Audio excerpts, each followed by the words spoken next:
This podcast is part of the Deluxe Edition Network. To find other great shows on the network, head over to deluxeeditionnetwork.com. That's deluxeeditionnetwork.com.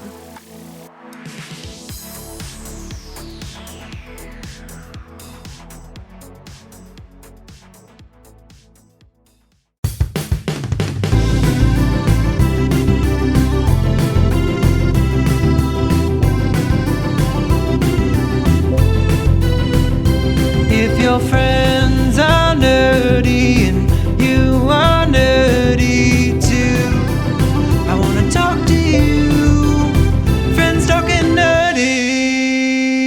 This is the podcast making, public transit taking, kiss stealing, wheeling dealing, son of a gun, Tim the Nerd, welcoming you to another episode of Friends Talking Nerdy, part of the Deluxe Edition Network. Head to deluxeeditionnetwork.com to find out more information about all of the shows on Den. Sitting next to me, we have the greatest legal mind in the Pacific Northwest, the best Thanksgiving cooker I know, Professor Aubrey. How you doing? Hey, I'm good, Tim. How are you doing? I'm doing all right. Besides wheeling and dealing, kiss stealing. Yeah. All the time, every day. That's my motto, Yep, doing it all the time. How's your week been? So far, so good. Can't really complain that much. I mean, I think the big thing, of course, is that we finally do got it set in stone to get the cats, theirs, spayed and shots and all that other stuff, so that, they got the latest software updates and all that.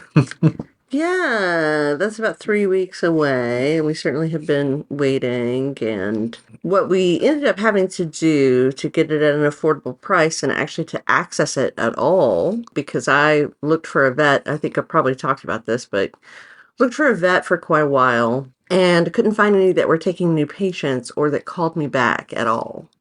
Sort of like trying to find a contractor. And so I was sort of at my wit's end, and the places I did talk to that said they might have availability were like $500 each. So I knew there was a program through the Humane Society, but it was very hard to get into, and so we had to try to sign up several times before we were successful, but we were ultimately successful. Yay, Humane Society. And so we're going to be able to take our cats to the new community health center at the Oregon Humane Society, which is a teaching facility to teach vets how to do kind of herd management. So to provide that sort of basic wellness and preventative care to a lot of animals.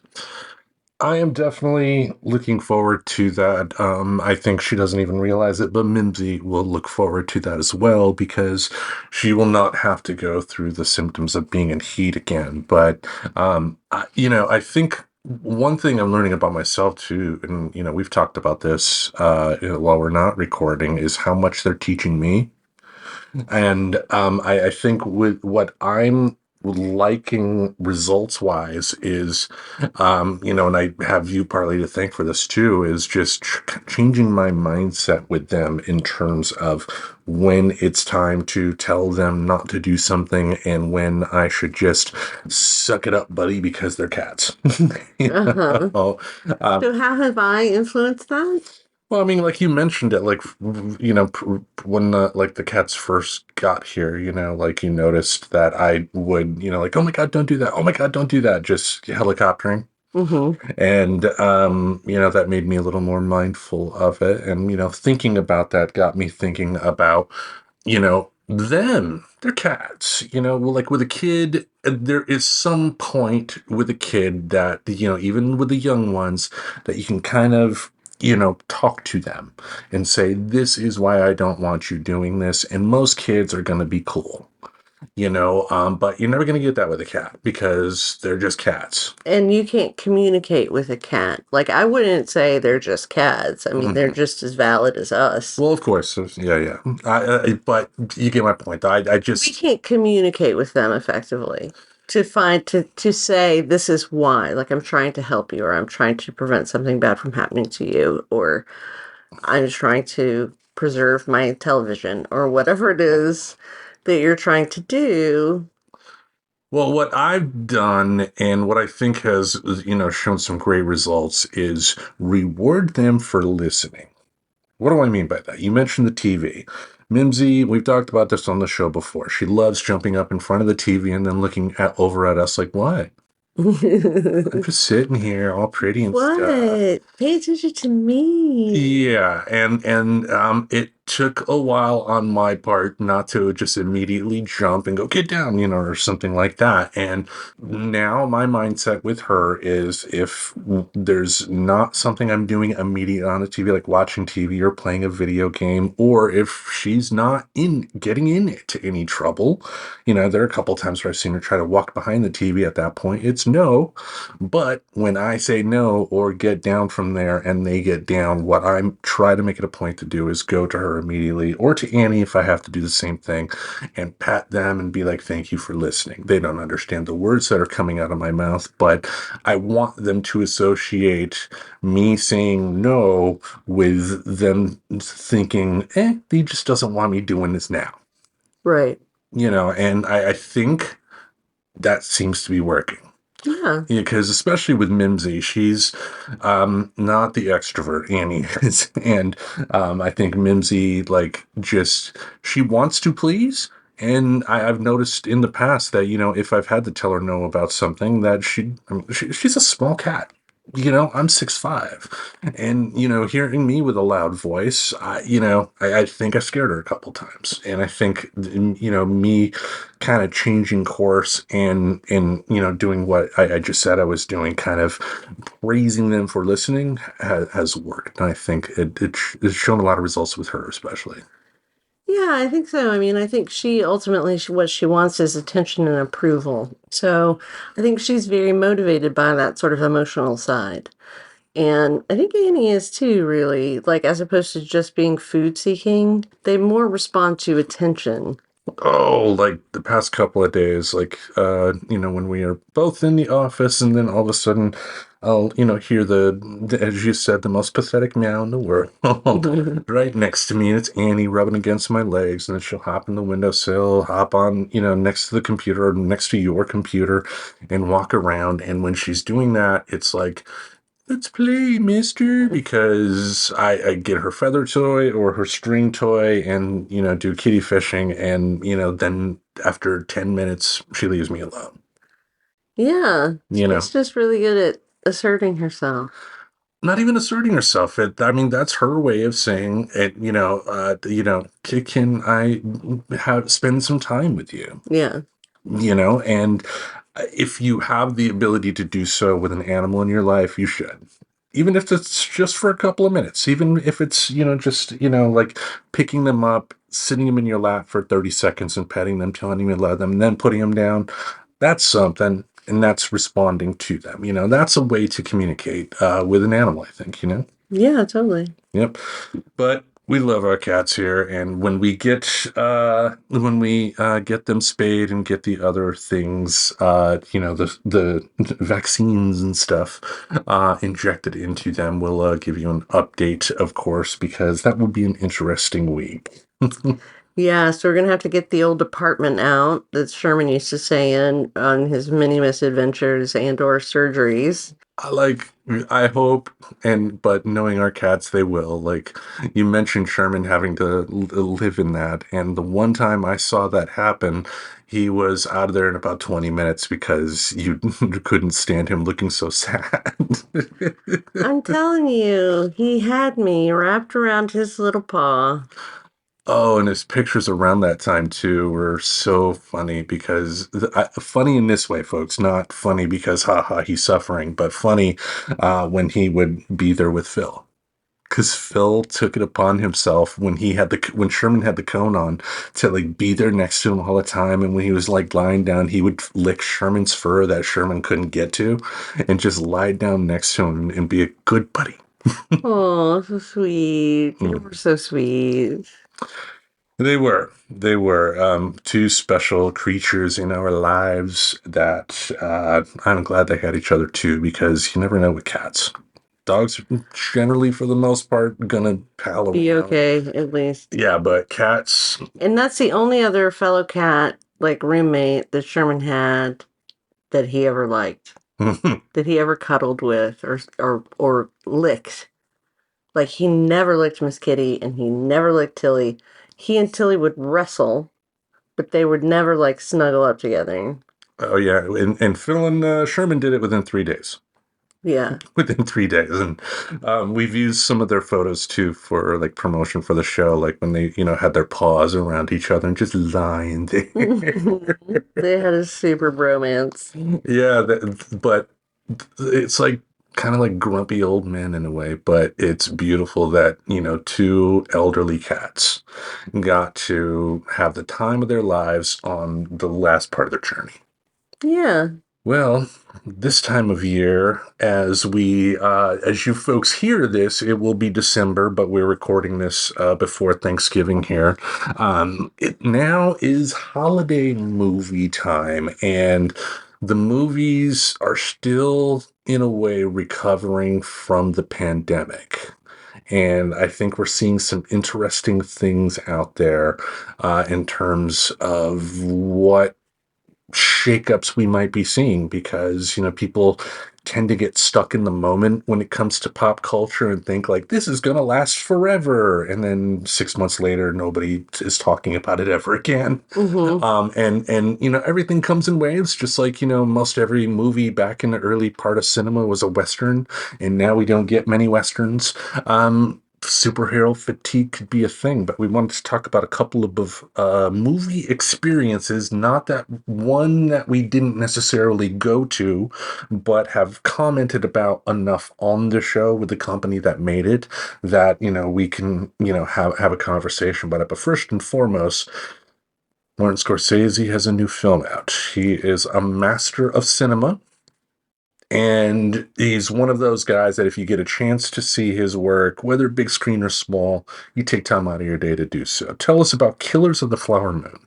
I will say that this time of year is great for movies because it is Oscar season. It is getting colder, so more people are going to the movies. And you got your big holiday blockbusters for people to go see when they cannot stay in their family anymore.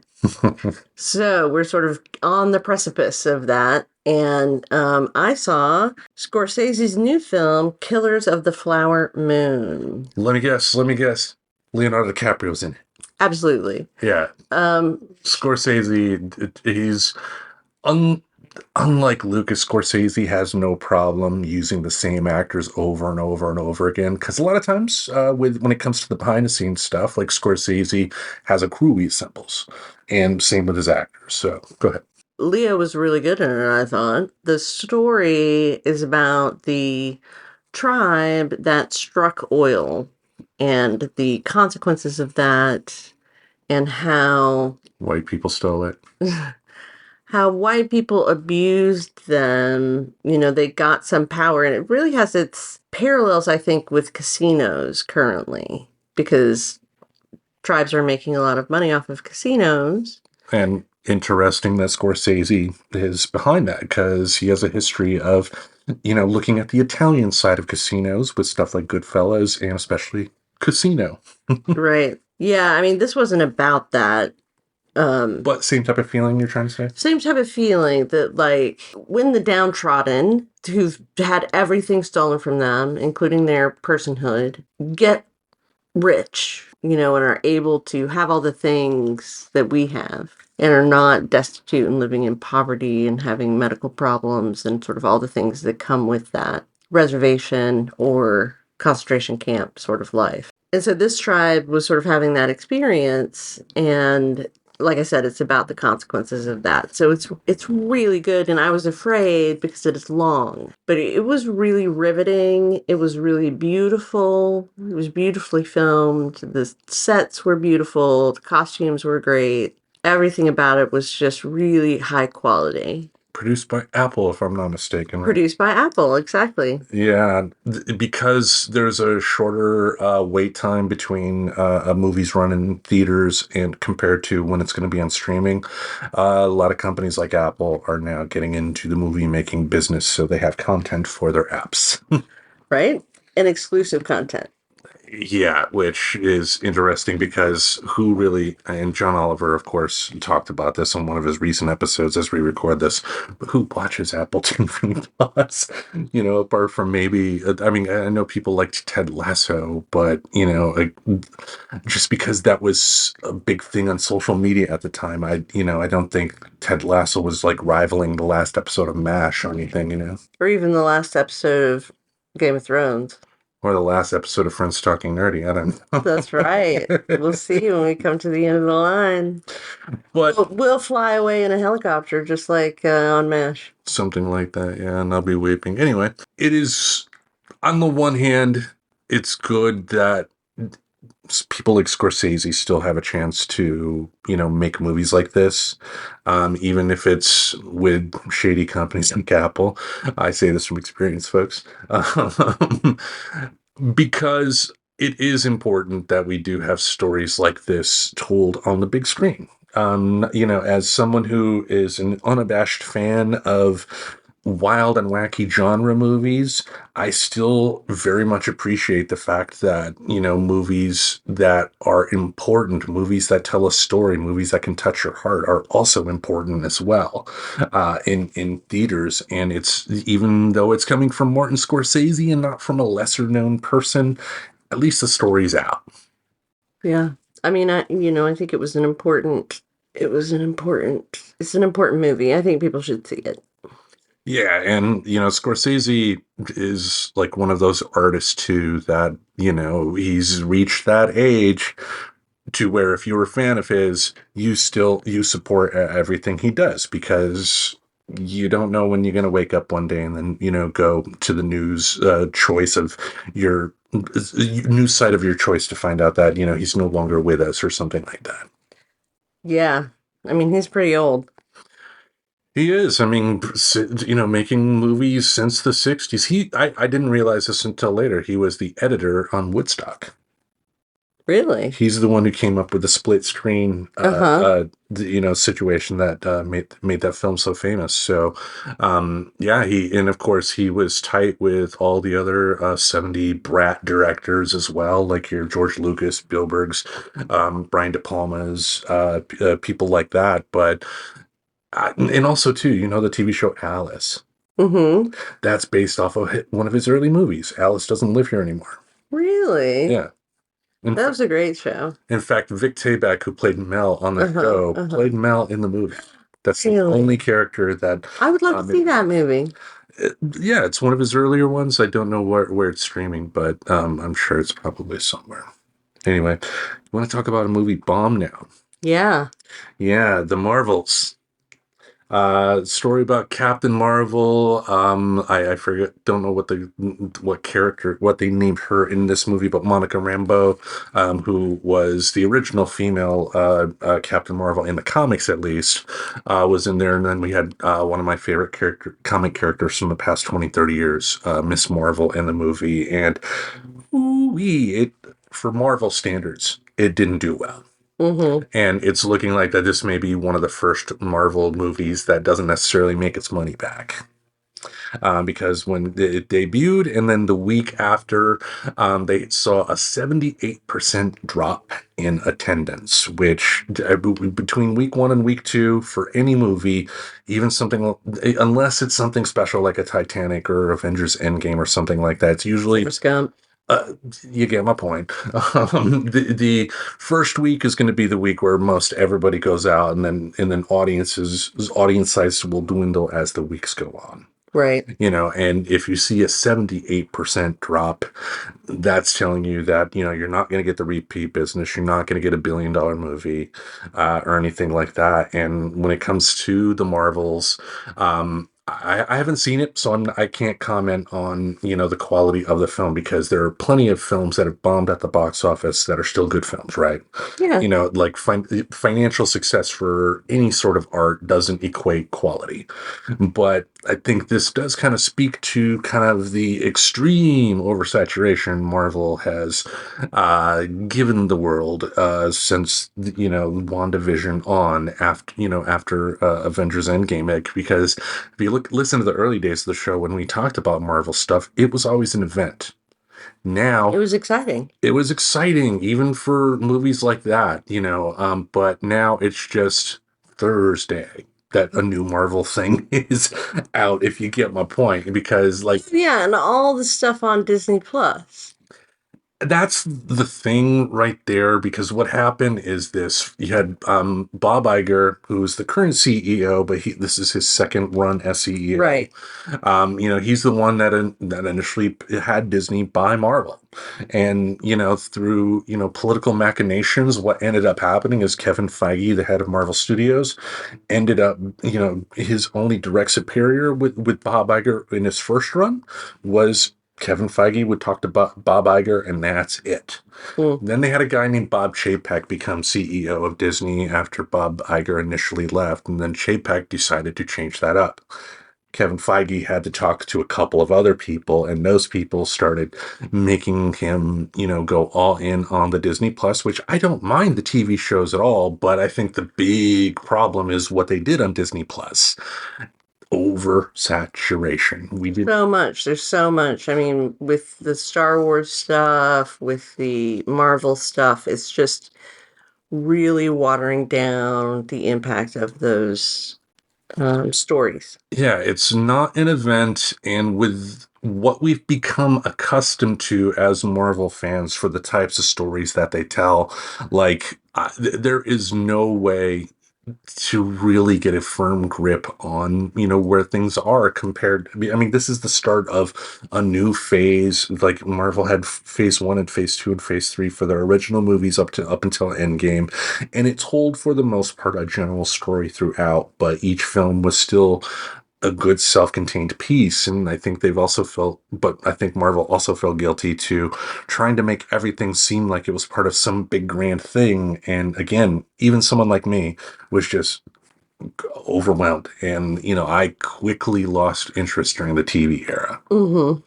And, because of the pandemic, I didn't see a number of the films apart from Black Widow in theater. And even Black Widow, like when you make creative choices, like having a final battle in a sky fortress that explodes and then crashes down to Earth, and the hero survives that without a scratch. Come on. I don't need to see like them in traction. I don't need to see like a complete body cast or anything like that. It is a movie. It is hyper reality. So I expect cuts and bruises, torn outfits or something like that. But just coming down, outfit clean, hair perfect for Scarlett Johansson and whatnot. It's just like, come on, put a little more effort Wow. into this. Just a lot of the choices they've made just haven't worked. And it's, when you have an entertainment property like this that does get to this point to where fans are stating, I think I've had enough, it is really, really hard to reverse that. Yeah. Like James Bond has done it a couple of times, and like with the Timothy Dalton License to Kill, which is actually a good movie, but that debuted in '89, the same year as Batman, the Indiana Jones and the Last Crusade, and a gritty, dark James Bond movie wasn't going to compete with those, but that almost killed the franchise. But they were able to come back with Goldfinger a few years later. Time does heal wounds, and come out with a great movie. So it's certainly possible. And in Marvel's case, they do actually have that bit of a wait period coming up, because apart from Deadpool 3 next year, there is no new Marvel project until 2025. Oh, good. So yeah, I don't want to see people put out of work, and I do want to see the stories of the characters that I care for in the Marvel Universe told in a way that honors them and, utilizes them in the right way. But we need a break, Yeah. and It's just too much. I think it also shows the importance of having variety in theaters, because too often, at least in your corporate theaters, not necessarily like the Hollywood or Laurelhurst in Portland here, but like your Regals, your AMC's, most of the film choices you have are going to be like a Marvel film, not necessarily superhero, but a genre film or a sequel or a reboot or something like that. And, Or Barbie, right? Which is kind of a reboot of a cultural phenomenon. I mean, I haven't seen that movie, so I can't comment. But to your point, yeah, I mean, at the very least, to Barbie's credit, I mean, they did have Greta Gerwig, of all people, directing that movie, and I believe she wrote it, right? Mm-hmm. Yeah, it's really good. Yeah. So, yeah, I mean, that is one I hope to see someday. But I think movies are changing, I mean, because it's been about 20 years for Marvel, roughly, and not every generation is going to like the entertainment choices from the generation before them.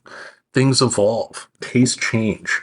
And, do I think Marvel will go bankrupt? Of course not. They're still going to make movies. They're still going to make TV shows. Maybe not any more Captain Marvel movies, let's be clear. But, I think this hopefully will be a good thing for them and allow them to really work at putting out the best possible product and not all the products they can. Especially with a creative endeavor. If you get to the oversaturation route, you're going to lose the audience, because it's all about connection. And with a superhero movie, we as fans it can accept a lot. It's just you go too much, you're going to lose them. Yeah, absolutely. Yeah. Any other thoughts on holidays, on movies during the holidays? Nope. Okay. Brevity is the soul of wit, as they say. As they say. All right. Before we get to our main event, how about we take some time to hear from one of our friends at the Deluxe Edition Network? Oh my gosh, that is such a great idea. Indeed. Drinking game. High five, high five. There, I think you're going to deny me. But, all right, ladies and gentlemen, sit back, relax, and enjoy this word from one of our friends at the Deluxe Edition Network. What's up, everybody? I'm Matt, the host of the Beard Laws Podcast, a podcast that has nothing to do with beards. A podcast where we aim to entertain and interact with our live viewers, but our listeners, they're like the quiet person that never talks sitting around the bonfire because the rest of the group is so entertaining, hilarious, wild, and a little bit dumb. So grab a drink, grab a snack, and let Beard Laws and the boys, Toby, Brandon, Logan, Zach, Richie, and our occasional special guest entertain you. We're live on the Beard Laws YouTube Thursdays at 9 p.m. Eastern Standard Time, and for whatever reason you want to see us and or our beards, check us out, thebeardlawspodcast.com. We're everywhere. It's that time of year again, folks. It's the holidays. You know what that means? Yes, it means you are going to be doing all the uncomfortable things you hate doing every other time of the year, but do it because it's the holidays. Yeah, I mean, there is this great pull to nostalgia, to family, whatever that might mean to you, and to togetherness of the winter. I enjoy it because it's kind of the alternative to seeing everybody throughout the summer when you're out doing stuff. We don't really do that in the winter so much, so it's nice to have this like moment that you're connected. I do things. I usually like bite off too much for comfort. Like I can do it all, but at some point I kind of think, wow, why did I want to do this? Why did I want to do all of this? So, for example, when last year I did little boxes with candy and cookies and that sort of thing. I even got one in Maine. You did get one in May. What did you think of it? I thought it was good and shared it with the Mr. and Mrs. Reverend. And did they enjoy it? They did. Excellent. So it was like 5 different kinds of treats in a little box. And so I had to make these 5 different kinds of treats. And I've made 24 of these boxes. So 5 kinds of cookies, about 5 of each of the cookies, times 24. It was a lot. It was a lot. It was a million. It was like a million cookies, man, and pieces of candy and meringues and all kinds of goodness. But I think people loved them. So I'm going to try to do something similar this year, but I'm not to that yet. Now we are just preparing for the big meal on Thursday. I am making a cheesecake, the bread. So I'm making sort of sweet yeast rolls as well as country style biscuits and stuffing. Mm-hmm. These are my, jobs, and I'm very excited about it. At the same time, I'm like, really? I'm going to make a cheesecake? And I'm making the cheesecake tomorrow, right? So I'm like, really? I'm going to make a cheesecake tomorrow? Like, I haven't made a cheesecake ever in my life. So we'll have this on results of this on TikTok. No, I'm kidding. We should maybe do something with it, though. There you go. We could promote, yeah. Yeah.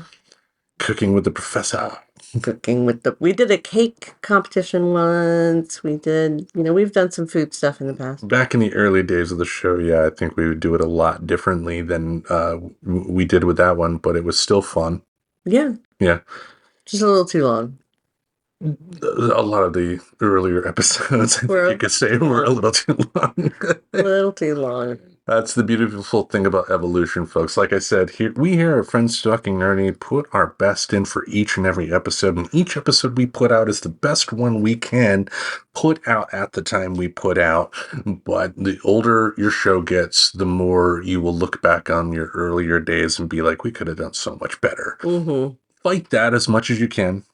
Because again, if you are truly coming at it as every episode I'm putting out is the best I can put out, you're doing your best. That's all you can do. That is all you can do, really. I mean, you don't want to rest on your laurels by any means, and I'm not suggesting that, but you do kind of want to fight that feeling because you're not going to get to the good parts unless the bad parts are there. I think anybody who's done anything creative, whether it be music with a guitar or, writing or something like that, there's no, like with writing, there's no such thing as a perfect first draft. You got to keep on writing until you get it right. And the same thing with podcasting. Yeah, I mean, same thing with my kind of work as well. Yeah. Maybe many things. Anything's where you're creative, and there's creativity in almost everything that we do. I agree with that. Now, me, when it comes to holidays, I've told the story about my aunt on the show quite a few times. The one who really, really loved Christmas so much so that she moved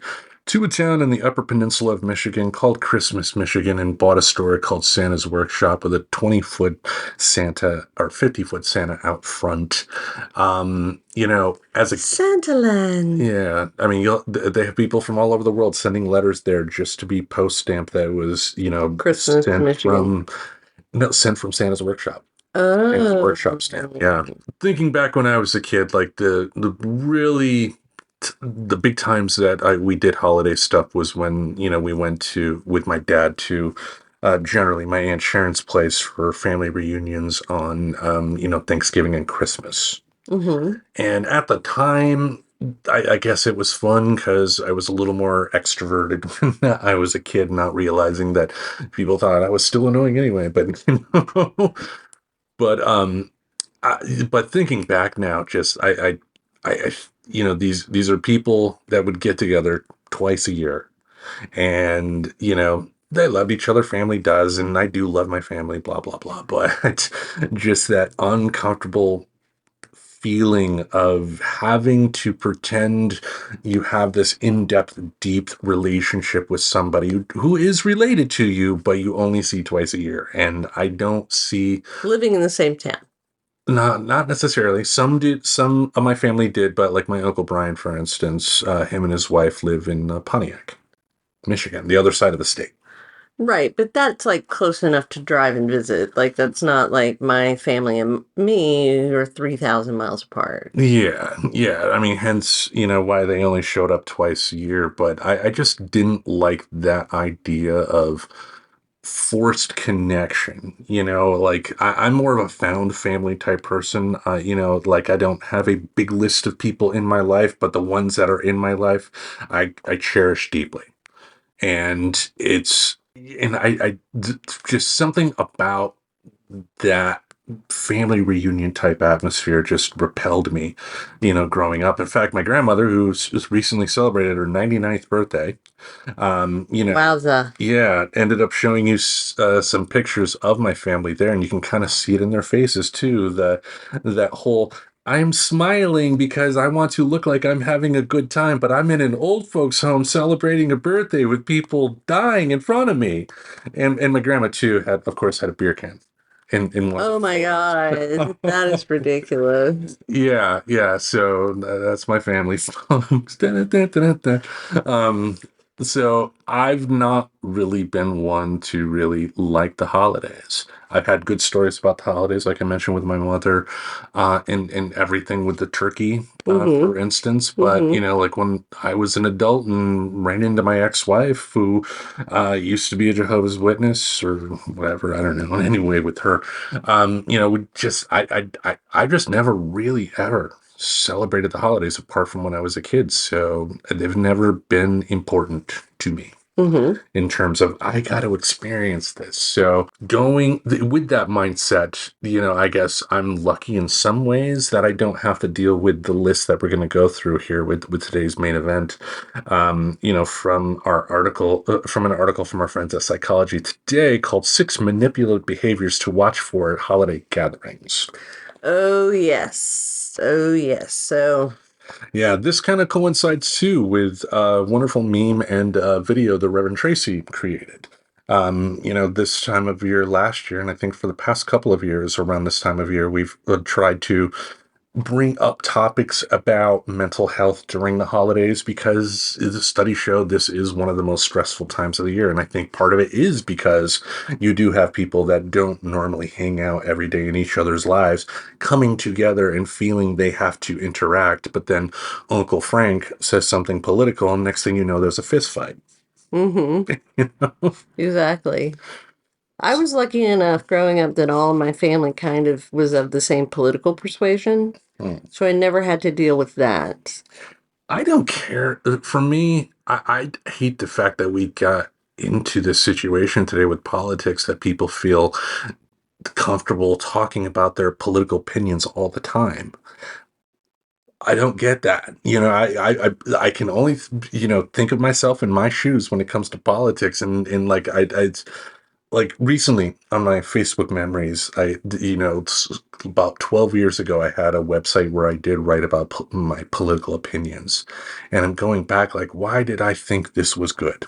Mm-hmm. Because it is not that I was not informed. It's just that I was not informed enough to be speaking on it, and I didn't realize that. Mm-hmm. So anything coming out of my mouth, even if it was right, was still wrong. Because I was not a person that should be listened to. I'm not a person, Mm-hmm. I'm not a policy person that works, with the actual stuff that government goes through every day. I'm not an expert. Again, that doesn't mean I'm not informed, but I think too many people think that, what they listen to on the radio or watch on, TV makes them experts. And why? Why ruin that? I want to get back to a point to where you can have, a dinner with a relative who agrees politically with you without either of you having to worry about that because you're both not fucking experts, Yeah, and people need to have some humility about their opinions. Yeah, yeah.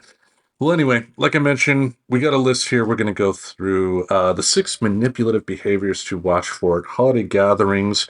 We're going to read the bullet points and then give you some of our thoughts. So, did you want to tackle the first one, or did you want me to? I totally can. Let's do it. So let's talk about gaslighting. A topic we've discussed on the show before. Yes. So there were so many searches for gaslighting in 2022 that Merriam-Webster named it their word of the year. It's a type of deception intended to cause someone to question what is real or factual, or to question his or her judgment. For example, a relative who repeatedly drops hints that a woman is overweight or eating too much when her weight and appetite are normal might be gaslighting her. So, definitely don't like that. Bad. Gaslight bad. Bad. Gaslighting is hard for me to pick out. It's hard. I think part of this too is, I mean, if you think about this in a family situation, like you don't want to assume a family member is going to treat you like dirt.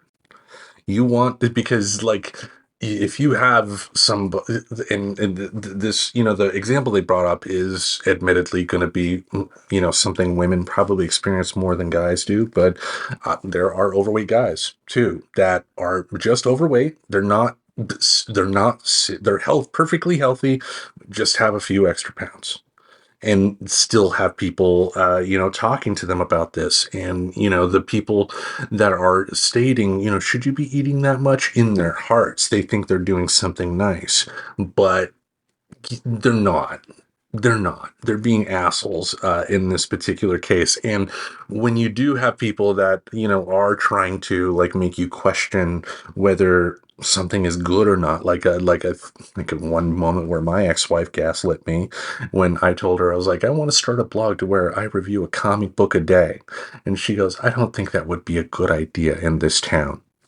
This town being like one of the big hubs on the on the West Coast of not only comic book companies, but comic book artists and writers. Mm-hmm. But yeah, not a good idea. Thanks. Right, because it was a good idea. Mm-hmm. And she was trying to make you think that it was not a good idea. Yeah, like why even try? Mm-hmm. That's where that was coming from, and I think if there's a domino that I can think of that helped kind of tip start us, going our separate ways. That for there was it for me. Really? Yeah, because let's put it this way: I got to be honest. If it weren't for that blog, I don't know if we're here today. Well, sure. Because the blog, got me writing every day.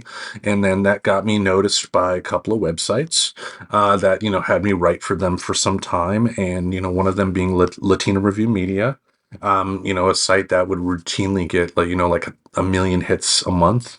Wow. Yeah, so pretty decent company, but it was from there that when that I was writing for them when I met the Reverend Tracy, and then that's how Friends Talking Nerdy came to be.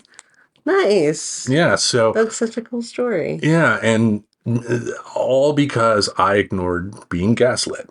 Yeah, right. I think I often ignore being gaslit. Yeah, you don't want to assume the person saying that to you is necessarily bad. You want to give them the benefit of the doubt that this family member, in this case, because we're talking about holiday gatherings, this family member or important person, shared family, that they wouldn't want to hurt you. But people can still hurt you even if they don't mean it. Oh, for sure. This is that whole intent versus impact thing that we talk about quite a lot. Yeah, indeed. And I think this kind of ties in with the next one here. So shall I dive into that? Yeah, let's do it. All right. Oh, by the way, I do forget. This article was written by Dale Hartley, MBA, PhD. All right. Second one, backhanded compliments. You've probably heard the old gag about a socially awkward boy complimenting his date by saying, "You don't sweat much for a fat girl." That's a backhanded compliment. A more realistic one might be, "You seem happier now that you're finally employed," or "You look good in that dress. I had one like it, but I gave it to Goodwill." Yeah, those were funny to me. So I have this happen quite a bit because I happen to be a fat-bodied person. And I don't want anybody to say anything to me about my body. It's not their business. Mm-hmm. That's my thought about it. And so I think people know that now about me that I spend holidays with, right? And so sometimes they will try to address something without addressing it head on. And then that's when they see the professor that I see on the road driving. Yeah. This kind of goes into the topic that we talked about on episode 332. As we record this, it was last week's episode. That whole part of for your age. When we talk about you're pretty for your age. Uh, what does the age have to do with it? For the backhanded compliment, what does why do I need to know, like, if I am wearing a dress that you find physically nice, why do you need to tell me that, yours didn't work out, so you gave it to a thrift shop? Yeah. It's about watching your words. And again, people that say this stuff, and we're all human, I'm sure. I can't recall me ever saying anything like that, but having said that, I understand that there would probably be a long list of people that would say, well, Tim, how about X, Y, and Z? I'm human. How about the time you did this? I'm human. So we all are capable of doing this. I think the important thing here is to, one, when it comes to yourself, do what you can to be humble. And if you are approached by somebody stating, hey, you said this and it kind of hurt my feelings, don't be defensive, apologize, and make every effort to not do it again. But two, if you are the person receiving this information, the important thing here is, most importantly, just because they are family, if this is something you are routinely getting on a regular basis, they don't have to be in your life. Yeah. I mean, that's pretty abusive. Yeah. I mean, there's a difference between like a verbal foot in your mouth and someone who constantly does it every year that you see them. And, one thing that, I've come to appreciate, I know the Reverend Tracy has talked about it on multiple occasions, and I know you've talked about it before, is the importance of found family. Because those people, are going to be better for you overall. And found family can include, members of your blood, own family, of your own family as well. But, here the thing is, don't put up with this. Don't put up with this. Even if you think someone is, even if all you have to do to the person is just pull them aside and just say it quietly without alerting it on social media, or like, this guy's a scumbag, don't put up with this. Stand up for yourself, and stand up for yourself. I mean, I think that's much easier said than done for some people. I agree. I think it is a developmental process when you start to separate from your family, just like you did when you were a child and you had to separate from your family. And life is just sort of a series of separations from what you thought was the most important thing when you were a child, which was your family. But as adults, we get to make choices. So make those choices and don't choose to stay in situations that don't feed yourself. Yeah, figuratively and literally, Yes. the holidays. Yes. I think the point here is, what I was not implying, and I did not articulate this enough, what I was not implying was, the first sight of something slightly wrong, shun them for the rest of your life. Not saying that. We're talking here repeat offenders. Oh, yeah, and that's why I say it's developmental, because it's this thing that you had to put up with because you had no choice. Yeah. And then it's that process of awakening to, this person that I love, and that I certainly love, is an asshole. is not somebody I want to be associated with. It's not somebody I want to spend time with because they're not respecting me. Without naming them if you don't want to or anything like that, but have you ever, and without obviously giving any details that could indicate to anybody who it is, have you had to shun a family member? I wouldn't say shun. I think that's too active. I mean, I think what many people do and what I've done with some family members is just let the relationship lie. Like an old musty rug. Yeah, like I don't feel the need to try to change anybody else. I think that's a failing proposition. But again, that's why I say it's developmental. Like until you realize that you have no control over anybody else or what they feel, think, say, or do, then you get caught up in that stuff. But once you realize that that's just their choices and will always be their choices and you get to make your own choices, then I think is easier to deal with that sort of thing. Which kind of ties into the next bullet point here. So shall I dive into that one? No, I think it's my turn. No. Pushing your buttons. Oh, yeah, it is your turn. Read Yes. the next bullet point. Thank you. My former brother-in-law's habitual lateness for family meals was his way of pushing my buttons and those of my ex-wife. I was able to put an end to this passive-aggressive game by using the right countermeasure at the right time. MADR, or Machiavellian Advanced Detection and Resistance, is a set of skills for recognizing and outwitting master manipulators. MADR is explained in my book, Machiavellian's Gulling the Rubes. One of these skills is leverage, which is what I used against my intentionally tardy brother-in-law.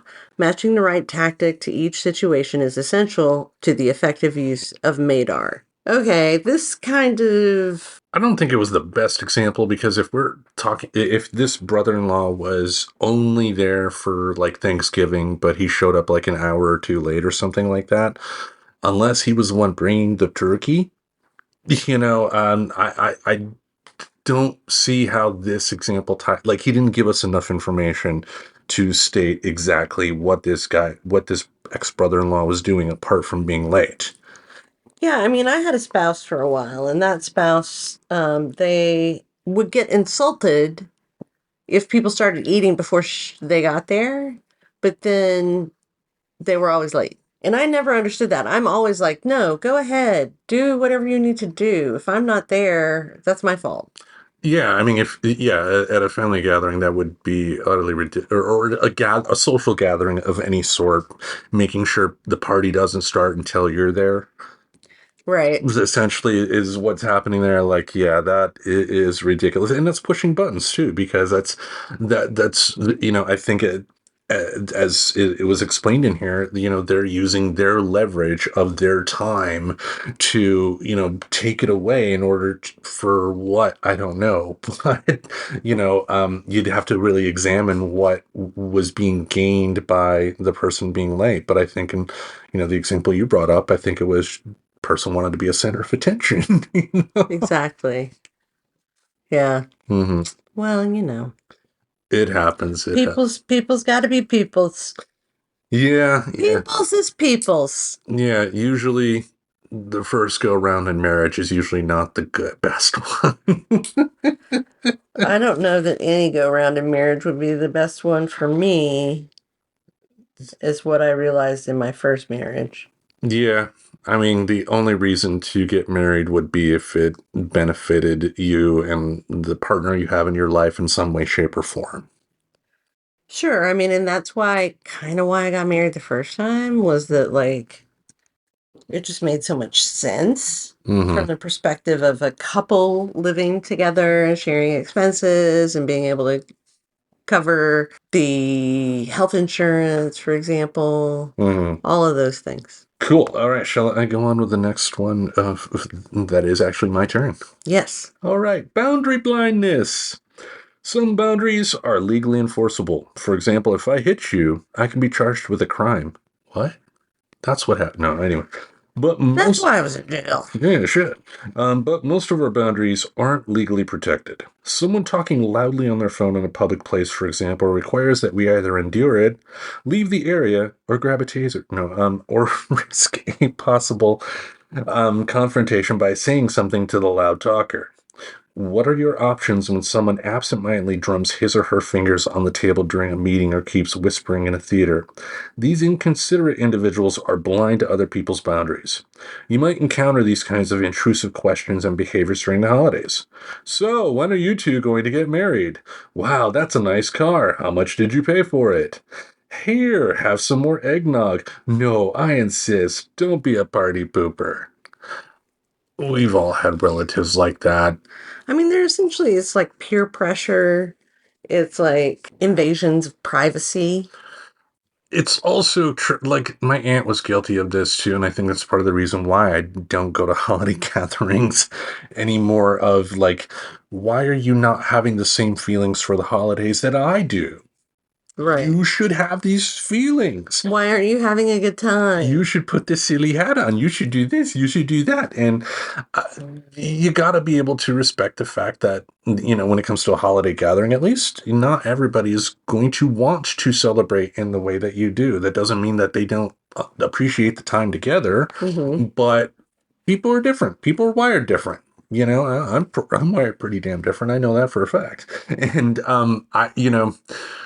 having somebody totally dismiss your boundaries is not a fun feeling, especially when it does, again, come from somebody who is supposed to be someone who is a positive force in your life, a member of your family. Yeah, I mean, I think I really understand this one. I have pretty sensitive, I'm pretty sensitive to people not respecting my boundaries.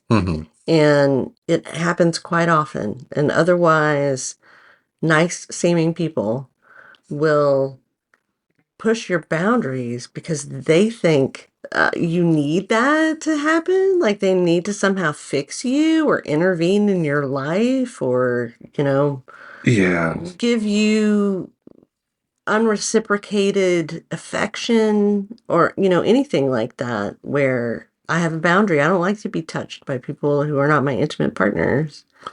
Or think about it. This is one that happened to me when I was a young parent.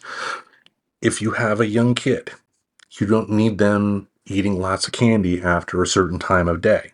Right. And if you have a grandparent like my mother did on plenty of occasions, which is why we ended up not going to her house as much, if you have a parent who continually says, oh, they're just kids, let me treat them, even though you tell that parent, no, no, no, that's another way that they're pushing your boundary. And that is, again, completely disrespectful because in that particular case, what my mother did was stating your rule as parent means shit. My grandmother did the same thing with me when I was a kid. And my sister, neither my sister nor I have any children. So there's just one child of the next generation in my whole family. And so this child got a lot of attention and still gets a lot of attention, and she deserves it. She's totally awesome. But she was often given things or told things or shown how to do things as a very small child that her parents did not want her to see or learn or do. And I find that incredibly disrespectful to parents. And that is breaking a boundary. Like you don't know if you don't know why a parent has a rule in place, you shouldn't break that rule. Yeah. I mean, that is just a fact. And when it comes to stuff like kids, that is the one thing that I have seen routinely over the years of, people in family situations it seems like they have no real qualms on breaking that boundary. Like, when are you going to have a baby? Like any young married couple is going to experience that. When are you going to have that baby? Whether it's adopting or whatever. Yeah. So yeah, not something you should not put up with it. And, like I said, this is not something to where if it happens to you once, you completely, evict the person from your life forever, but people that do this generally continually do this. Yeah. And be mindful of it, watch for it, and you gotta at the end. The older you get too, like I said, I had to stop seeing my mother as often because she would routinely do that. That was disrespectful to me and my ex-wife at the time, and that didn't help the kids either. Nope. Yeah. All right. How about the next one? Okay, Something I wish more kids did. The silent treatment. So this is another passive-aggressive affront. Anything you might do in response allows the perpetrator to feign surprise and blame you for being overly sensitive. Usually the best response is not to change your behavior in the slightest, ignore their behavior, and give the offending person no satisfaction. However, if the silence can't be ignored, like when one is shunning you, is the host, one's own spouse, or a guest in one's home, then dealing with it may be the only option. Leaving or asking the guests to leave is probably best. You might politely inquire about their muteness, but any response will likely be defensive and not amenable to resolving the matter. So, the silent treatment, really? Is this happening with adults, with other adults? Like, Well, we know it is. I mean, people are petty and don't really change that much from kids apart from being able to express themselves better the older they get. So, well, I think that's interesting because I think people are playing out their scripts, right? And when we are put back in the situations that we were in as kids that maybe we found troublesome, in terms of those relationships haven't changed, and our relationships to those people haven't really changed. We're different. And so our interpretations of that behavior are different.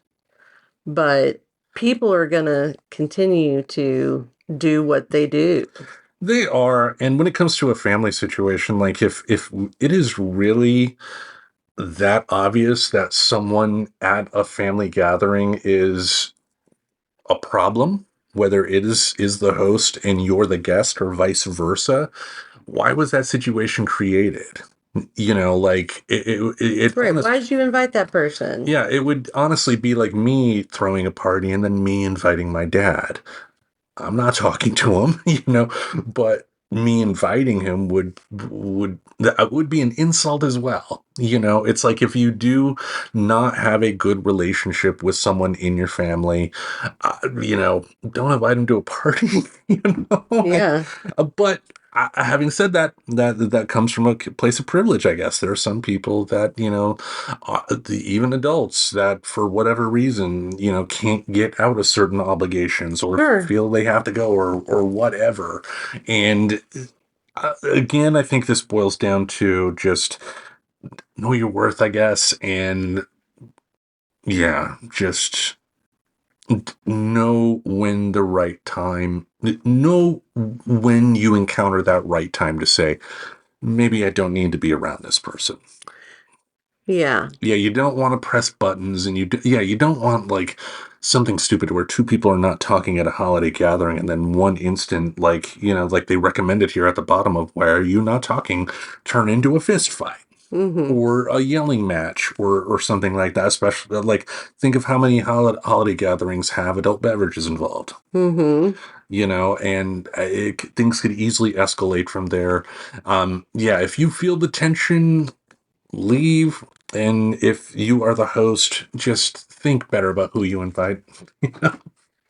Yeah, don't invite people that you don't want to deal with. Yeah. All right. Shall I deal with the last bullet point? Yes, please. All right. Triangulation. When children squabble with their siblings, they sometimes appeal to a parent to take their side against their brothers or sisters. This is a familiar version of triangulation, recruiting a third party as leverage in a relationship or a dispute. Some adult siblings are not immune to using this technique, especially if there has been a lifelong pattern of triangulation within the family. In fact, this kind of intra-family triangulation has a specific name, Karpman drama triangle. Mm. Political and religious arguments, the bane of family gatherings this time of year, are especially prone to triangulation. I don't recall any instances where I've had to deal with anything like that. I mean, anything like this. Granted, I grew up in a single-parent household, so and 9 times out of 10, my mother was supporting my sister anyway. So it's not like I could use her for leverage. Because, like, hell, I'll say this again, no matter how much Colleen wants to protest. She's the one who put her knee through a window. I was trying to save her life, and I did the responsible thing and had her call mom to admit what she did, yet who gets punished? You did. And she wanted to say, oh, well, you shouldn't have tried to get me down. You shouldn't have been fucking up there. You're not a fucking cat. Anyway. Well, so I will say that I have a lot of experience with this. And it's uncomfortable and unpleasant. So I think it's important to try, as hard as it is, in a group of people who have these kinds of relationships. It's really important to try and resolve conflicts and to not just sweep everything under the rug and just say, oh, it's my family member, so I'm going to let them do whatever they want. I'm going to let them walk all over me because they're my family member. And coming from the parent's perspective, and I know there are times where I did fail in this, but I love that they did mention it in here about how you will have a kid go to one parent because they think they will get a particular response. If you are that person that is being approached as part of the triangulation thing, it is vitally important you get both sides of the story.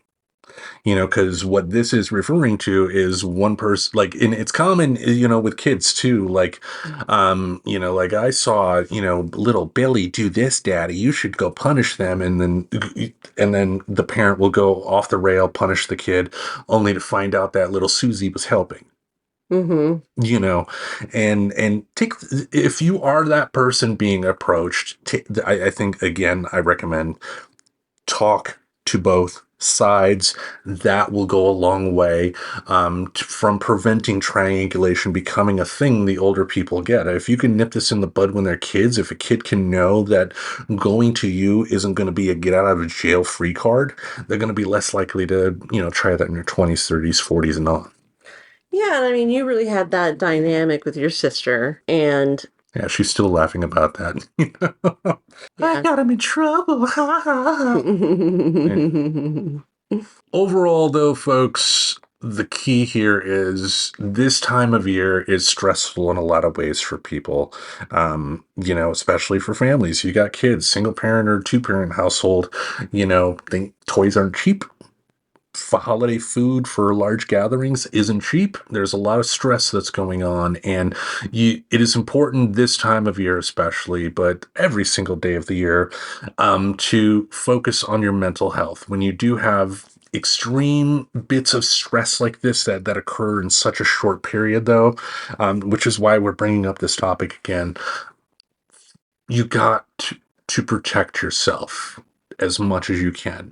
Give people leeway. People are human. People put their foot in their mouth. People do stupid things. You're guilty of that. I'm guilty of that. We're all guilty of that. But if this is consistent behavior that is not stopping, even if you, do the, like a private DM or a phone call or in person, pull them aside, just mano y mano, saying this bothered me and it still goes on. That's the importance of found family too. Mm-hmm. Just because a person is part of your lineage on the ancestry, family tree that you can pay for doesn't mean that they really mean anything to you. That's a harsh thing to say, but, the people that should be in your life are the ones that are going to uplift you and make you a better person. And if you have people that are consistently over years and years and years going through a lot of these things that we've talked about this episode, maybe it is best, as the Reverend Tracy's video on TikTok pointed out, maybe it is best to not have those people in your life anymore. It's not a decision, again, like I said, you don't want to do it like me, to where the slightest, bit of any sort of negative energy that comes from you're away from somebody, they immediately get banned from your life forever. Mm-hmm. But protect yourself. Protect yourself. Sure. Yep. Any other thoughts about the holidays? Well, I know we're going to talk about this as we go through the holiday season. We will talk about the holidays again as things come up. Just encourage everybody to see your friends, see people that you don't get to see very often in the wintertime. Spend time doing the things you like to do with your extra free time. And just take care of yourselves at this time of year that can just be so stressful and so isolating and depressing and anxiety provoking, and basically all the bad stuff. Try to counteract that by taking care of yourself, which includes enjoying the social network that you have that's not your family. Yes. Well said. Well said. I agree with that there. And also, too, when it comes to the holidays, celebrate the holidays in the way that makes you happy. even if that means You don't celebrate them. or even if that means your idea of celebrating them is like getting a bag of Ruffles and bean dip and sitting down in front of the TV at night on, Christmas Eve, watching Die Hard for the 9 millionth time. If that is a holiday tradition, then by all means celebrate it. The holidays are meant to be a good time after all. And if you keep it simple and just, celebrate it by, dressing up your cat in a wacky outfit, then I think you've had a successful holiday, right? Absolutely. Yeah. So enjoy yourselves. Enjoy yourselves, baby. That's right. That's right. All right. Each Monday, we'll have something in this podcast space to entertain your ear holes. Until we meet again, we bid you adieu. Good night. Merry Christmas, motherfuckers. Subscribe to Friends Talking Nerdy on iTunes, the Google Play Music Store, as well as Spotify. Remember to support Friends Talking Nerdy on Patreon. Goodbye, darling.